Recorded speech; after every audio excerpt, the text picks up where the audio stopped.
the analyst can really focus on his or her profession rather than the tedious work of looking for data points in all types of documents and bringing that together in the final application.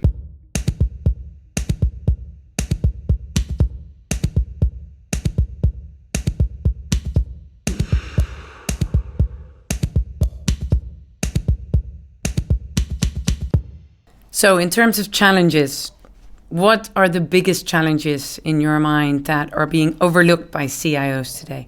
Yeah, we already spoke a bit about balancing front end and back end. And personally, I really liked all the research done by MIT on what is a successful digital transformation.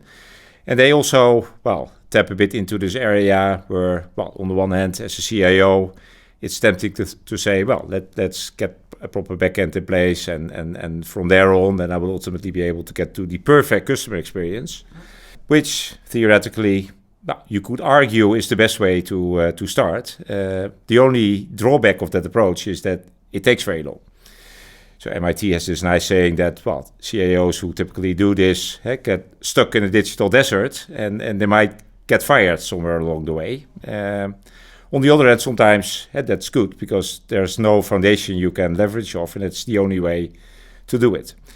On the other hand, if you look at the other extreme, where you say, let's get to some fancy improvements in the front end, apply some analytics, and if the back end doesn't cooperate, you can always bridge by getting robotics in place, then it's very easy to get to some early improvements.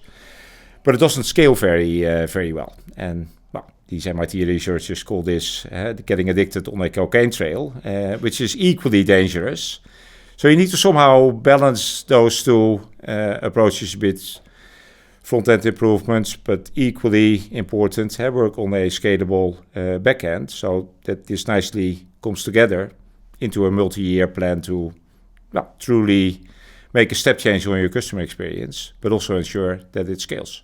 So in your current role, is there a particular challenge that is very top of mind for you?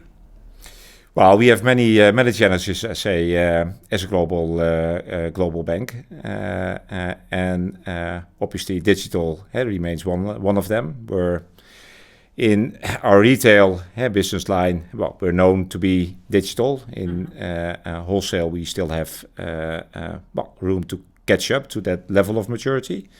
So that's a big priority, and the complexity of running a global function across 35 countries is that digital also means that customers should experience us equally across that footprint, and that is still challenging given also some of the IT systems which are not fully standardized across the footprint yet, but at the same time, we want to improve every quarter in our customer experience, and that's if I may summarize it in a single challenge, that's probably biggest single challenge. Yeah.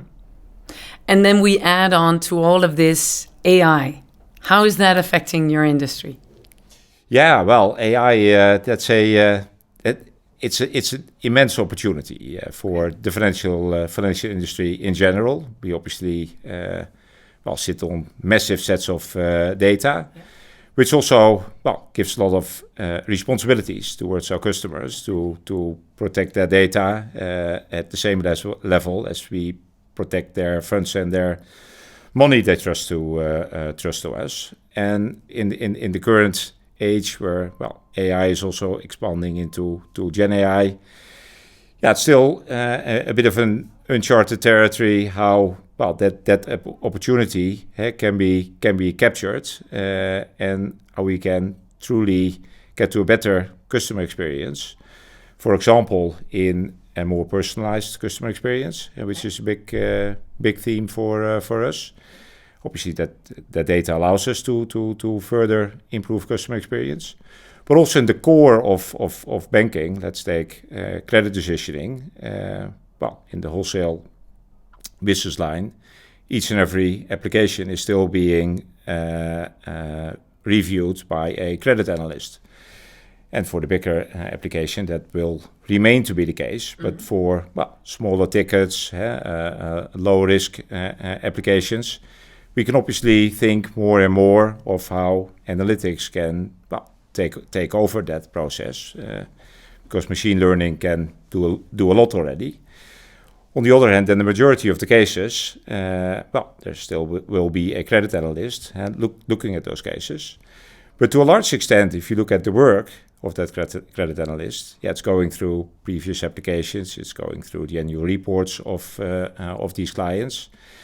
And so GenAI is a very good and productive tool to do a lot of the homework of that credit analyst and prepare the application so that the analyst can really focus on his or her profession, rather than the tedious work of looking for data points in all types of documents and bringing that together in the final application.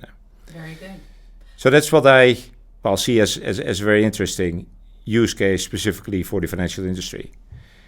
And then obviously, in software development, there are many improvements we can think of, but they're a bit more universal, and you will see them across each and every industry. But this is very specific for the financial industry. Yeah.